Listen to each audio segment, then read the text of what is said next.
So they're very serious about figuring out a way to get everybody off the streets so they can eradicate, get rid of the violence, the looters, the rioters that we've seen for the last 3 nights. And that's like Miss Gibson that we talked to on Lake Street, that Christiane interviewed. You know, she called the police. She didn't get through, and then when she got through, she said it would be 5 hours. Yeah. It's just absolutely terrifying, right? And she's 60 and she lives alone. And her resource was, I'm going to turn to God, and I hope I make it through the night. So it's tough because you see Frank and Jacob from Tulsa, who seem like reasonable, good-hearted men, and they're going out of their way to break the law starting in 1 minute.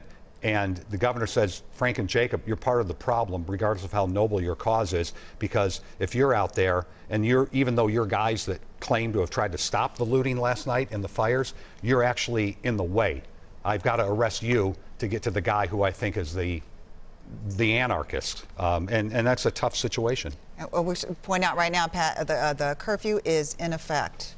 It's 8 o'clock.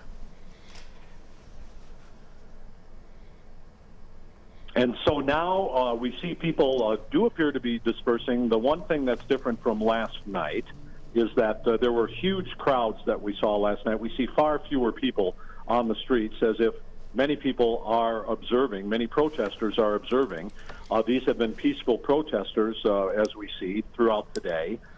We don't know what happens when the sun goes down, but that's the warnings that we've had repeatedly from our state government. I didn't have time to talk to some folks. I just kind of ran out of time coming back in here, but I wanted to talk to someone about tactics and what they do, because I thought it would make more sense to attack this thing in the daylight, and you've got these long May days. You know, the sun, it'll still be dusk 90 minutes from now, and I wonder if they use that to their advantage. And I didn't queue up this video either, but Pat, last night at 8 o'clock, we got the warnings, and this was at the 3rd precinct, the burned down 3rd precinct that was abandoned on Thursday night, where we saw the line of state troopers and other law enforcement, and they gave the warning, curfew is now under effect with the bullhorn, curfew is now under effect, and they gave it several times, and they shot a little bit of tear gas, and people just stood in their face and taunted them and screamed at them and swore at them.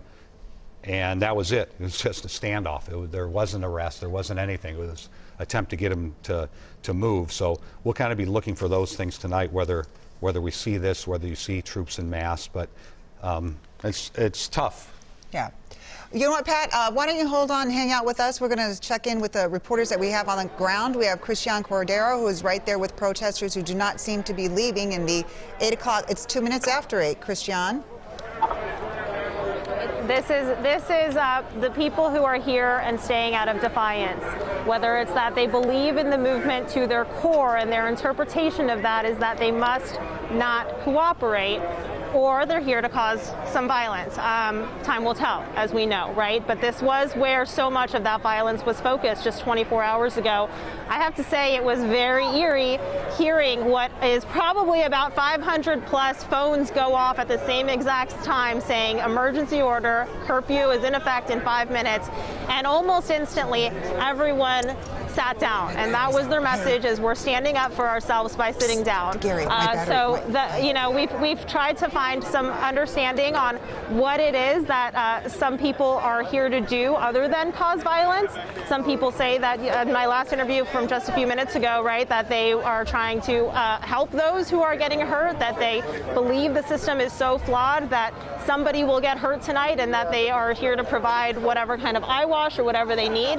But other than that, Amelia, this is what we're looking at right now, just after 8 p.m. Yeah, I get. It'll be interesting to see, because there's certainly conviction with them. A lot of people like to call me a lot of bad names and stuff on Twitter, but their point, and I think it's good that we get a bunch of different viewpoints, is, hey, you know what? I don't care.